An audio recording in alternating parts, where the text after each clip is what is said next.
Steven Spielberg has spent 5 decades creating the most iconic films ever made.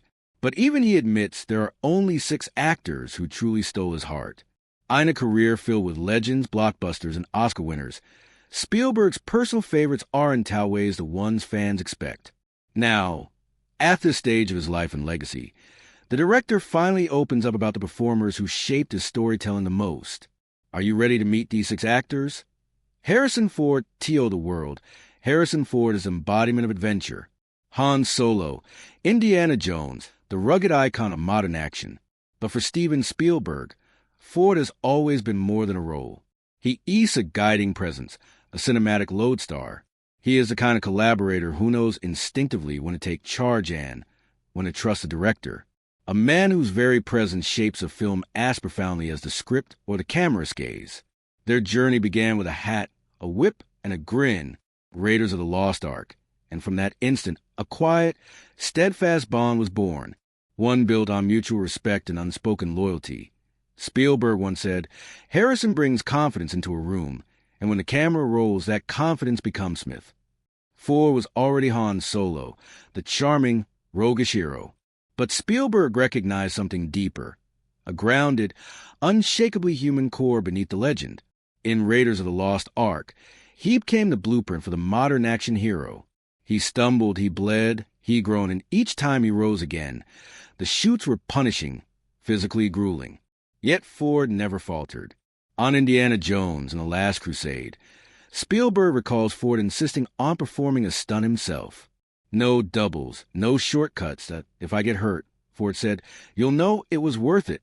That's who Harrison is. That IT was the unspoken code of man devoted to authenticity over spectacle and a quiet promise that every moment on screen was earned. What sets Ford apart from his peers isn't simply longevity, but restraint and discipline. He doesn't chase roles. He avoids Hollywood politics. He arrives, delivers, and lets the work speak. Spielberg depends on him for truth on demand.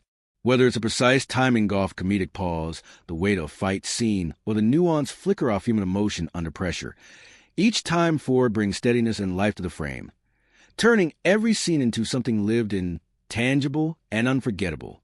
Daniel D. Lewis. When Steven Spielberg chose Daniel D. Lewis still embodied Abraham Lincoln. It was never a simple act of casting. It was an act of summoning. Spielberg didn't ask for an audition. D. Lewis didn't need a standard rehearsal. By the time he stepped onto set, Lincoln wasn't a role. He was a presence already fused to the man portraying him.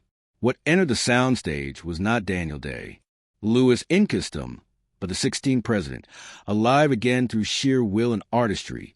Spielberg later admitted, he gave meth gift of time travel. There were moments I forgot we were making a movie. Those words capture the strange spellbinding alchemy of D. Lewis. Quiet but commanding, meticulous yet transcendent, crafting a performance so rooted in truth that it defied the mechanics of cinema. There were no showy gestures, no theatrical tricks. The weight came from small, devastating details, each hesitation, each breath, each thoughtful gaze holding history inside it. It was a role destined for him, and Spielberg recognized that without question. On the Lincoln set, Spielberg observed a kind of sacred boundary. No casual small talk, no informal greetings. He addressed him ASMR. President, not as a gimmick, but as a signal that the work required solemnity and respect. The dynamic between them wasn't built on authority, but on reverence. Spielberg, a director known for guiding every emotional beat, stepped back. With Day Lewis, direction became almost irrelevant. What he needed was an instruction. It was room. Some performances aren't shaped. They were allowed to breathe. And D. Lewis offered nothing less than the full truth of the man he embodied. Their collaboration wasn't born overnight. D. Lewis had previously declined Spielberg's invitation, and it took years of patient persuasion before he finally accepted the payoff was extraordinary. Lincoln emerged not merely as another entry in Spielberg's filmography, but as one of his most iconic achievements. Day-Lewis's portrayal earned him an Academy Award, solidifying his reputation as an actor who disappears so completely into character that he seems to rewrite history in real time. And still Spielberg never claimed credit. I didn't direct him. I just witnessed him. He said, A quiet confession of the rare fear a director feels when letting go of control. With Day-Lewis, surrender wasn't a risk that it was the only way to honor the truth brought. Tom Hanks and I in the long lineage of Steven Spielberg's creative allies. Few figures carried the same resonance as Tom Hanks. For more than a quarter century, Hanks hasn't simply starred in Spielberg's films. He has woven himself into theater directors' artistic bloodstream, that their body of work, from Saving Private Ryan to Catch Me If You Can. The Terminal Bridge of Spies and the Post reads like a quiet manifesto on trust, restraint, and the strength found in consistency. It is not a friendship designed for red carpets or headlines. IT is a bond shaped in the trenches of storytelling, emotion, and the intricate anatomy of human experience. Hanks once admitted, "When Stephen calls, I don't ask what it is. I just say yes." It wasn't flattery. It was policy. Because a call from Spielberg isn't merely an offer. It's an invitation to carry the emotional center of a film, to become the compass that guides its humanity, to figure the fragile notes woven into its narrative. Over the years, Hanks has become Spielberg's anchor whenever a story demands nuance, moral weight, or the steady bravery of a character navigating history, conflict, and impossible decisions that on Saving Private Ryan. Spielberg was said to give Hanks little more than gentle cues, a subtle glance, a quiet note, trusting the actor to uncover Thessine's truth without excess or ornament. Their collaboration is akin to cinematic chemistry. Hanks doesn't overpower a frame. He stabilizes it. In The Post, portraying Ben Bradley, Air reportedly drifted into the newsroom with the air of a journalistic lion, not by force, but through the unspoken gravity of his presence. Hanks's gift lies in grounding the narrative, supplying it with emotional breath. Where other performers might ignite a scene with volatility or flair, Hanks offers weight, clarity, and steadiness, and Spielberg understands precisely what is nurturing. The purity of our performance, the rhythmic pulse of Astery, the unseen structure that keeps an entire film standing. Leonardo DiCaprio. When Steven Spielberg first encountered Leonardo DiCaprio, he didn't see the boyish heartthrob who had captured the world after Titanic. He saw a scalpel, sharp, precise, controlled. Their first collaboration, Catch Me If You Can, demanded more than charm. It required exact timing, delicate intuition, and a profound sense of human vulnerability. While the public saw a teenage megastar, Spielberg recognized something far deeper. Patience, steadiness under pressure, and an instinctive internal rhythm. He's got a clock inside him. Spielberg later reflected, he never misses a beat. He's not guessing. He's slanding. It wasn't DiCaprio's charm that carried the role. It was the desperation simmering beneath it. Frank Abagnale Jr. was no mere con artist. He was a fractured young man hiding behind a flawless facade. Spielberg leaned into attention, and DiCaprio delivered with surgical precision. The performance marked a turning point. He was no longer just a leading man, but a fully realized actor capable of subtlety, complexity, and emotional poise. The transformation felt earned, guided by Spielberg's patient, observant direction, which prized authenticity over spectacle. On set, their collaboration was quietly disciplined. No theatrics, no conguing, only an instinctive synergy.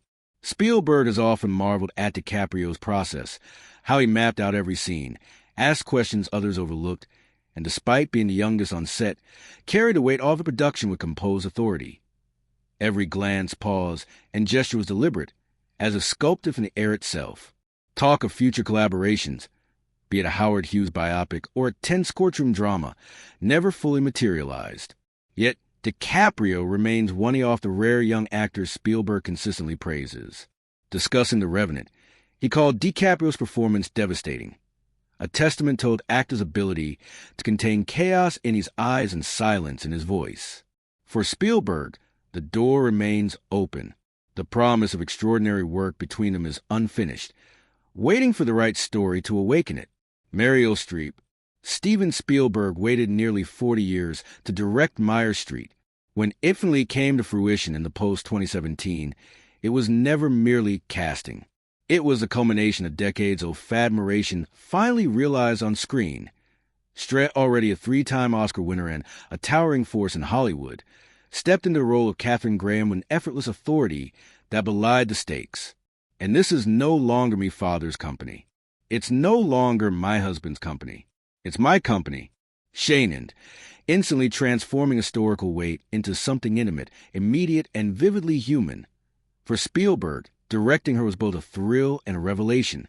I felt nervous directing Mario, he later admitted. A rare confession from a filmmaker whose confidence has guided generations off Cinema Street required no coaxing. She didn't fill the space with performance. She became it. Spielberg described it as conducting a symphony with only one instrument. Every glance, every pause, every breath was deliberate, layered, purposeful. She never dominated a scene with spectacle. She led through nuance, letting silence and restraint carry the weight of emotion Spielberg gave her that room, trusting that what remained unspoken could resonate louder than any line off dialogue. Behind the camera, he marveled at her precision. She transformed complex political tension into something profoundly personal. Fear, courage, and doubt coexisted seamlessly in a single expression. Spielberg's compositions and pacing provided the structure, but it was Streep who breathed life into it with meticulous control and subtlety. The performance earned her yet another Oscar nomination, her 21st, and affirmed the post as both a critical and artistic triumph. Robin Williams. Robin Williams didn't just play Peter Pan. He reminded Steven Spielberg what it meant to feel fully alive.